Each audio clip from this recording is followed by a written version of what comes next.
Hey man, at this point, I've been in basketball hell for like 10 years. Shit. Ben Simmons ain't gonna help that at all. Yeah, he will. Yeah, it'll help some. At all. No, Tone, we good. We'll have another 5 wins. Anytime a player shoot a 3 and his teammates clap like he a retarded kid off the I already know, man. I already know. Did you see the COVID defense they play on him? The 6 feet. They play the COVID defense on that dude, man. Get that dude 6 feet. Socially distance defense. Social distance defense. Yo, SD. Dude ain't shooting. SD. That young bull needs some love right now. Oh, damn, boy. Welcome in, and welcome back, ladies and gentlemen. Thanks for tuning in to us, man. My name is Big Dave. I'm your host for this ride, and this is Open Gym Sports and Culture, part of the OOC Network and the BOW Sports Network. Now, this is the show where we talk about sports and culture with a really awesome and diverse panel, as we do all the time, and this time is no different. We got our guy Gio, we got Tone, we got Philly Rob in the place. What's going on, Philly Rob? How you feel, bruh? Yo, I'm out here celebrating them picks from last night. Holla at your boy, Daryl Morey, baby. Philly, let's go. So, what's happening, man? Hey, what up, bro? You know what I was thinking about, Dave? What's up, bro? You and Matt Peck becoming a GM for the Bears. Tell them other scrubs, get the hell up out the office. Sounds smart to me. I do the right thing for sure. Gio, what's happening, bro? In a Black Air Force mood right now. So okay, I'm noticing the look. I feel like you're about to pull the hat over your face and go to work, sir. I feel threatened. I'm gonna get you robbed. Well, man, without further ado, y'all, how about we get into the show? Let's get to it.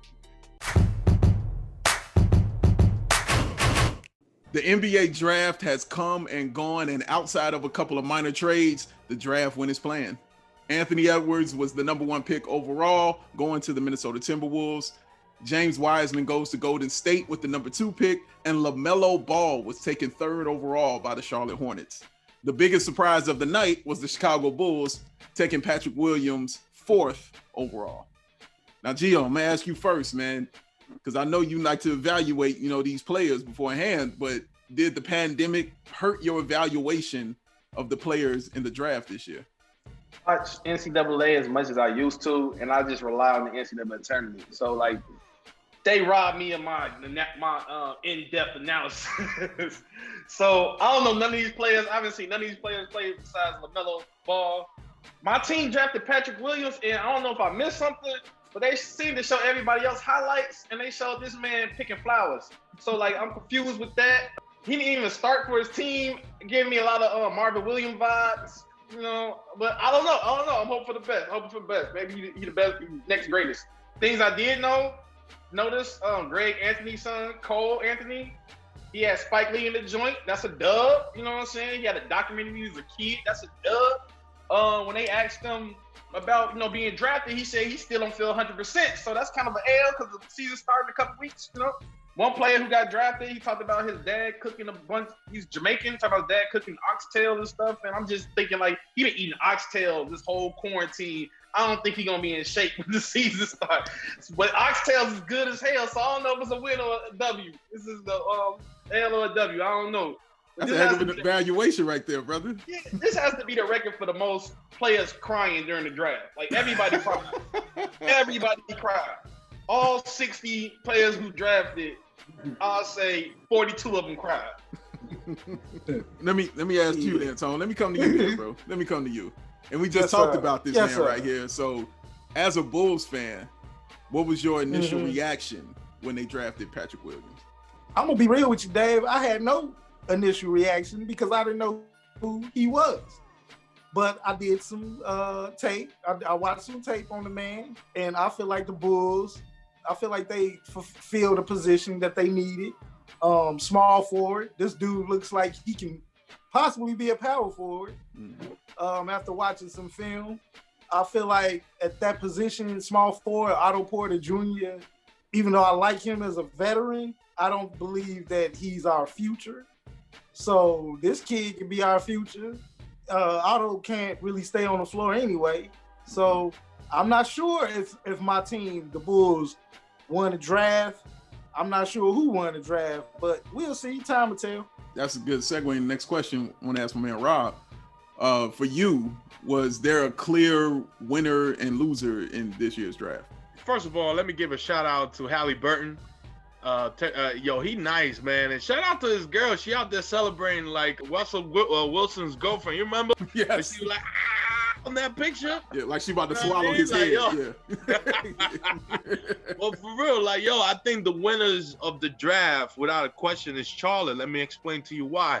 You get a guy who can kind of shake the system. LaMelo Ball has a really high ceiling. This kid is very talented. If he can fix that jump shot, and it looks like he's seriously working on it, he looks like his mechanics are kind of coming together and all those bad habits are getting out the window. You know, you got a guy like LaMelo for like a very low price per se. You don't have to trade for a guy like Westbrook that, you know, shout out to him. He's great and all that. But, man, that if you get Westbrook, that's a win now situation. And to tell you the truth, like, Charlotte is not a big market. You can actually build up with LaMelo Ball, you know what I mean? And for me, the losers, yo, regardless of who they drafted, who they got, it's got to be Houston. Like, you know, you lose a guy like Daryl Morey, and then you're on the verge of lose your two superstars in Westbrook and Harden. Yo, I don't know. The future doesn't look too good out there in South Texas. Two things, actually. The first, of course, I got to talk about the beloved first. So Patrick Yes, Williams. sir. I feel like everybody else, I didn't know much about him. It had come out during the week that they were looking at him and that he might be taken 4th overall. Shout out to Casey Johnson, who was the first one with that. So when they got him, I was like, okay, but I've been relying on one thing and one thing only. All the trust in the world and all the faith in the world I put into AK and Mark Eversley. Whatever they want to do, I'm completely with it. Whatever they cooking up in there, I'm completely with it because everything they serve smells amazing and tastes incredible so far. So I have no problem with who they drafted. I have no issue with him. He feels a need. Like Tone said, my favorite pick, though, was LaMelo Ball. And on strictly, and nothing to do with basketball, but strictly because I think Michael Jordan is basketball crazy, and he remembers his father telling him that he would beat him one-on-one. So you know Mike said, draft that dude, because I want his pops at my house. This is the only reason Mike working out right now. I promise you, Mike is going to bust that dude behind. He can't wait. Like I said, I don't think it's going to happen. And then I think we know how it would turn out, to be honest. So I don't really know too much. But, I mean, that is my pops, and it's my boss. So I'm on both sides now. You feel me? He's on the list. He on the list. Mike took it personally. Took it personally, bro. Mike was looking at the iPad when he saw that LaMelo was available. He was looking at the iPad going crazy.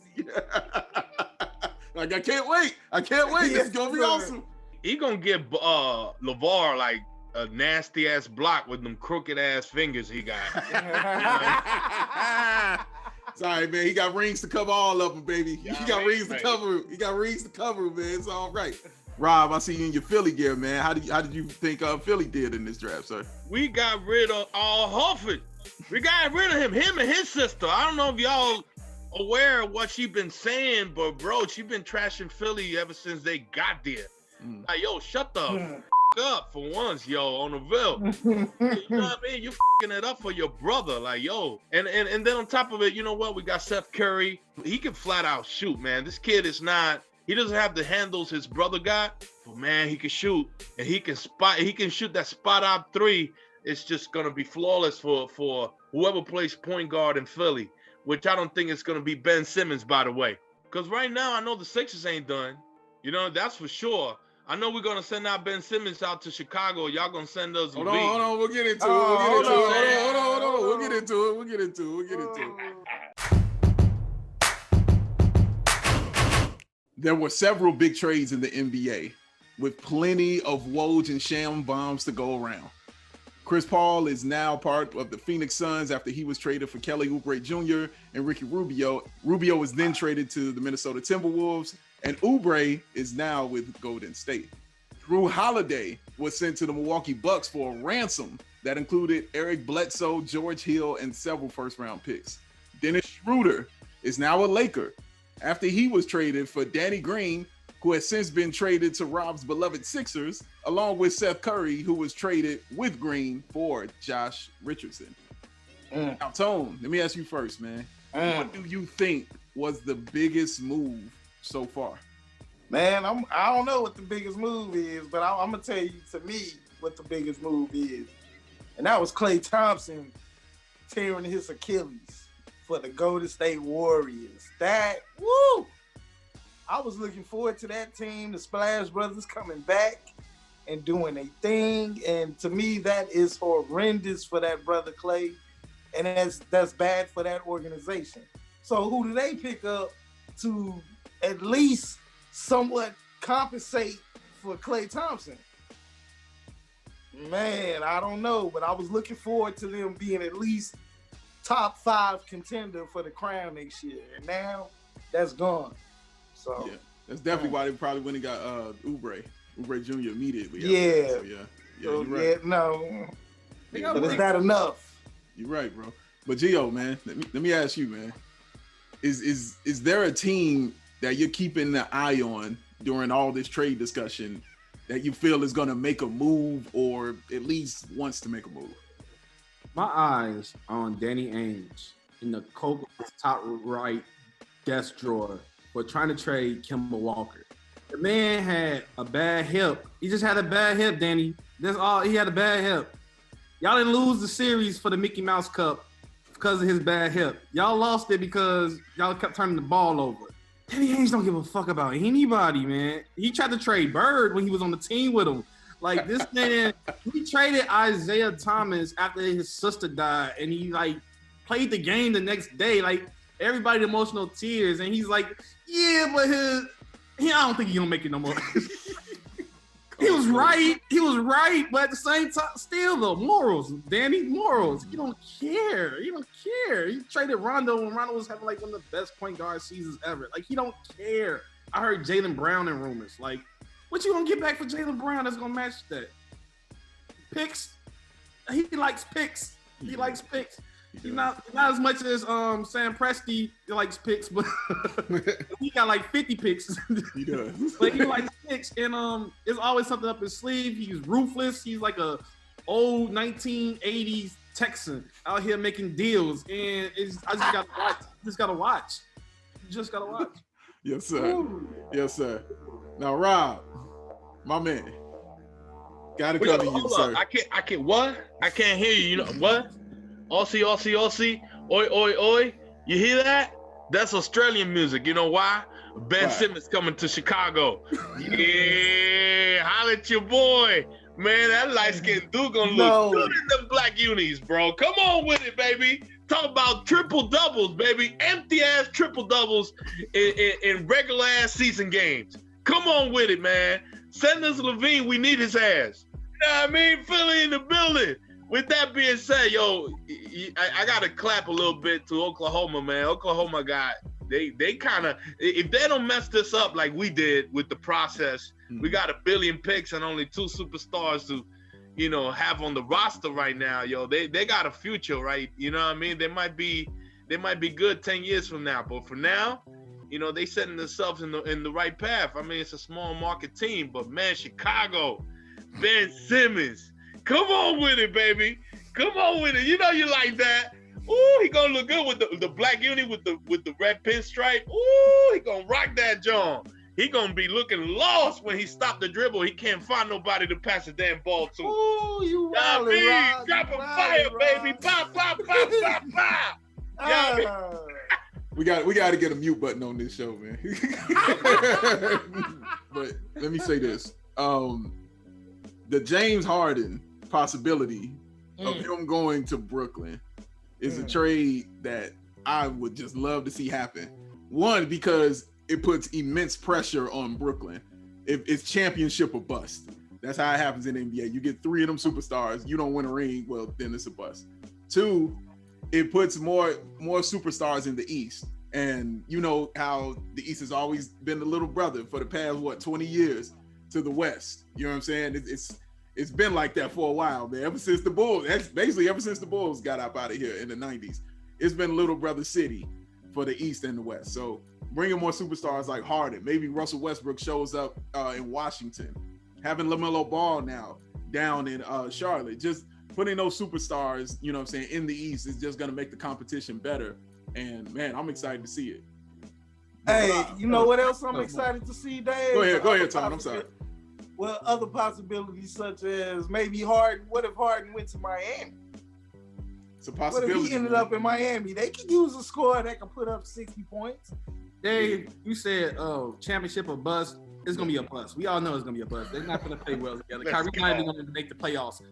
Rob, Dave too. Y'all was talking about OKC with all these picks. What y'all think they gonna like draft 3 caliber MVP players and keep them? Like, no, that's not gonna happen.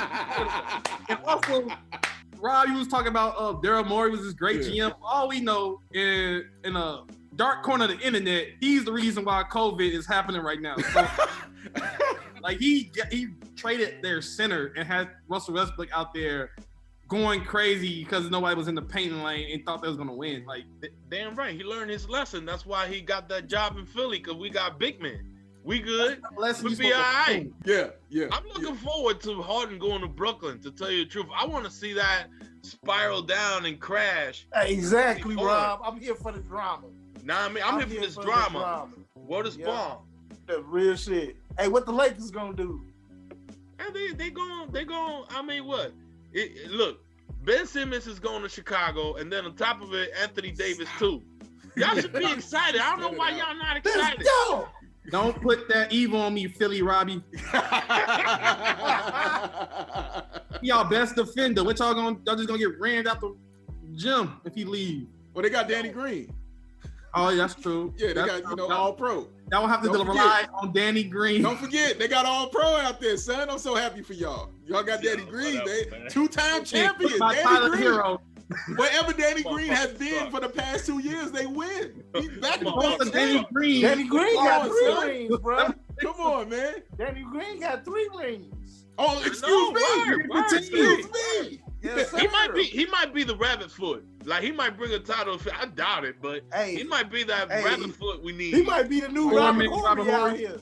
Word. He might be the new Robert Horry without a jump shot. Hey.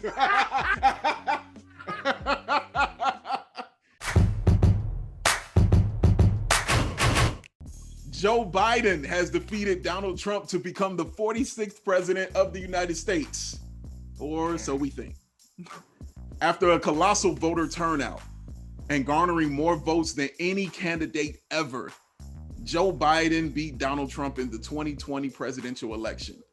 But Trump is not going out without a fight.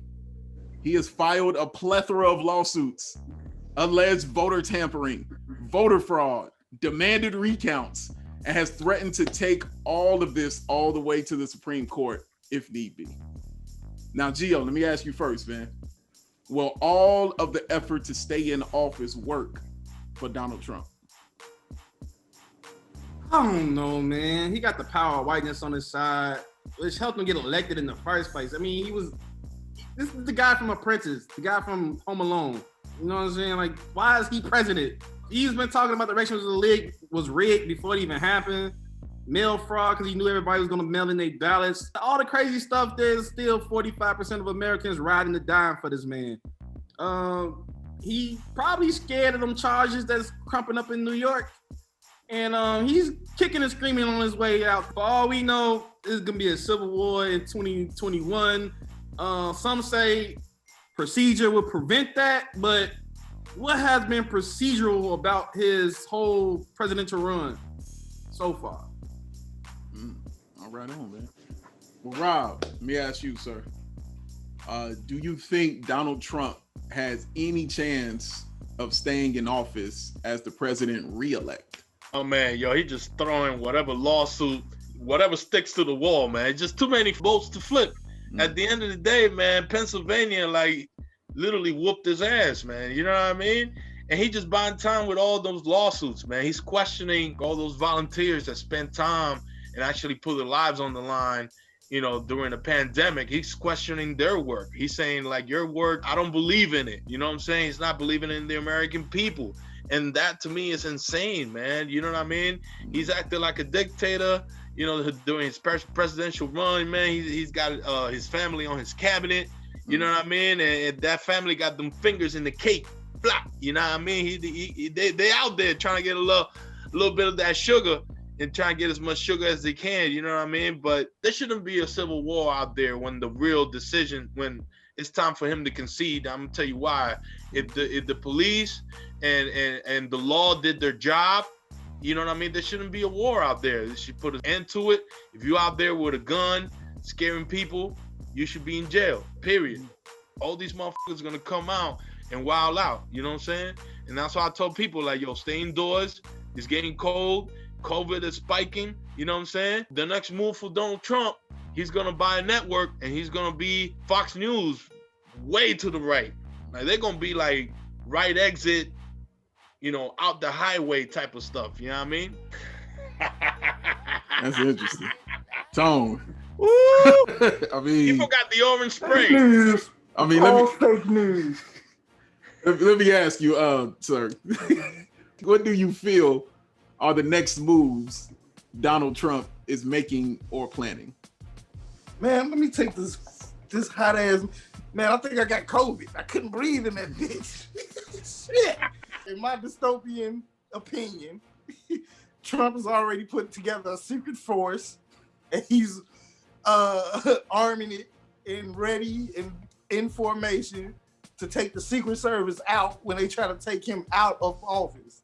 What can I say? I think he's going to try something, but I don't think it's going to work. I mean, it sounds crazy to think that there could be a coup in the United States of America, but why not? I mean, it's been so long of them, their what's the word? Practices. Yeah, imperialistic practices. What is born? And imperialistic history, and it's just time to end. So who knows what'll happen? Who knows what we have to prepare for in 2021? I just think it might get deeper. So strap yourself down, like Busta say on his new album. That's real. Bottom line, he's gonna have to go. I mean, it's gonna happen. He's got to leave. I mean, all these lawsuits are frivolous. I believe they're 1 in 25. We saw Rudy Giuliani on TV, you know, sweating with his hair dye running down the sides of his face. I mean, they're going out sad, but he's gonna have to go because on January 20th, he will either walk out or he will be removed.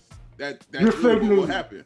That's gonna happen. News. No, that's real. It's true. I feel you. I do think that the one thing that I'm more focused on and I find really interesting is the people who voted for him. Like, whose side are they on? Are they on his side in the end and just saying we're going to try to keep him in office even though he lost? We're going to do everything we can and go against this actual democracy that we say we claim we love? Or are they going to be on that side of America that even though you don't believe in everything that everybody believes, you have your own views and you can vote for who you want, you still believe in the core value of what America is and what America is supposed to be? And I can't call it a white thing totally, because 70 million plus people voted for him and they weren't all white. So I'm interested to see that, because I think that's going to be really telling. Like, are you going to roll with this side on Trump? Or are you going to roll with this side on America? I feel like all the black people and minorities that voted for Trump doing so purely off of taxes, or they don't trust Biden and Kamala Harris. But you got more faith in me. What happens if, you know, they go to the inauguration, Trump comes up, he takes the microphone. I ain't mean to hold you, Joe Biden. I got one of the greatest presidencies of all time. And he goes up the okay sign, and the Secret Service just turns around, they back to Joe Biden. What are you gonna do then? Like, well, then I'll switch the DVD and watch another movie because that joint ain't happening right there, son. They ain't allowing that dude to do that. He either is going to leave early or he's going to be dragged out. Like, that's really honestly what I think is going to happen.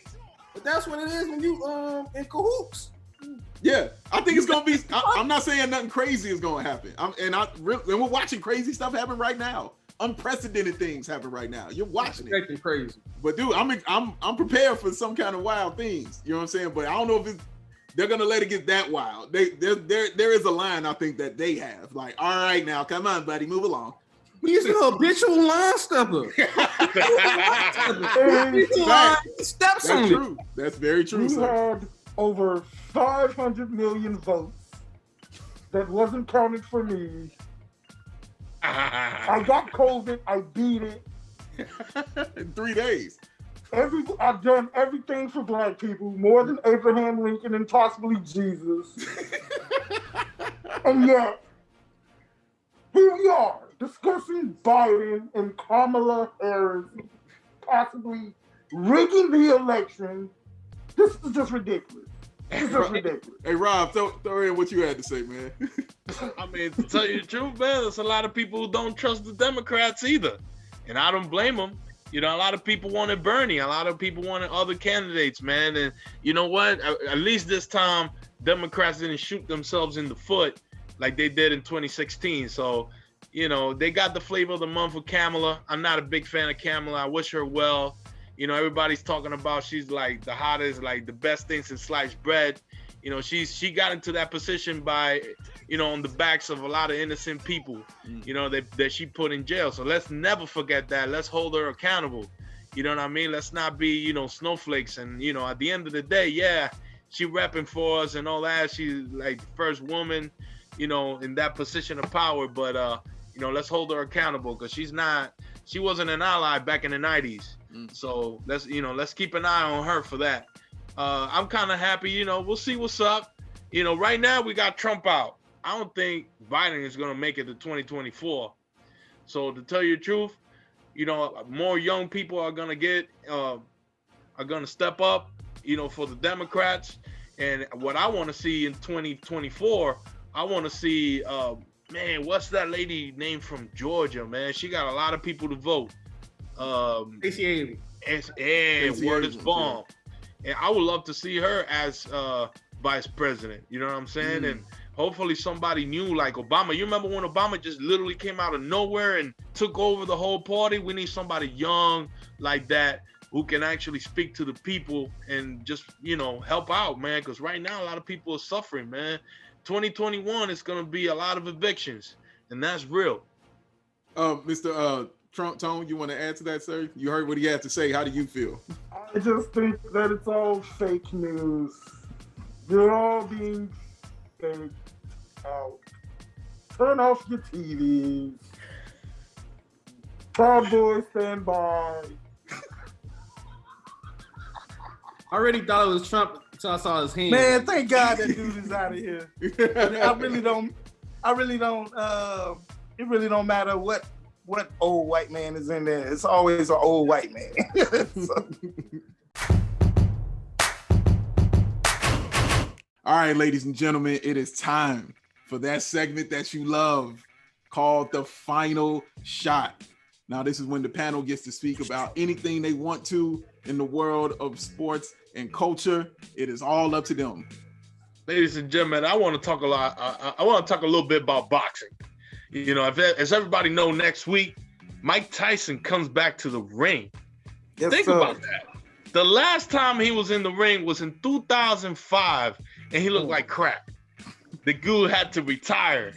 He facing Roy Jones, whose head hit the canvas like a basketball plenty of time. He got scrambled eggs for brains.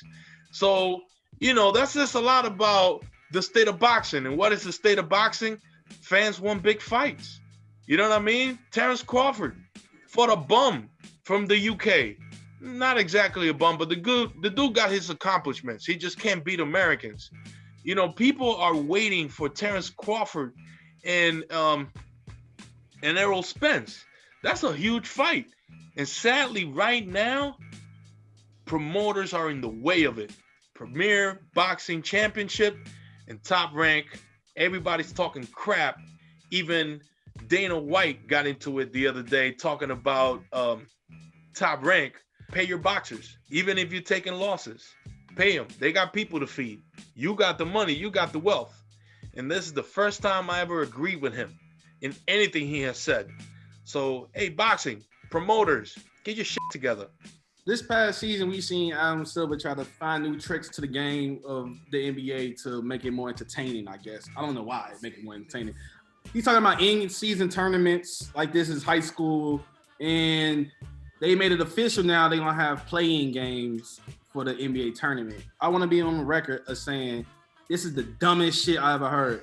Like, Dave and Terrence a couple episodes ago was telling me that Jamal Murray versus Donovan Mitchell in the Game 7 series was for an intercontinental title and didn't matter. These 7 versus 9, 8 versus 10 games are going to be Sunday Night Heat, Crash Holly versus the Ravens for the hardcore title. Like, they're not going to matter at all. Why are we watching these games to see them get swept by the number 1 seed and number 2 seeds? If he wants to make it more entertaining, he needs to call me, contact me, and I'll help him out. All you need to do, first steps, give Seattle their team back and bring another team in. Maybe St. Louis. I don't know. They lost their NFL team. Throw them a bone.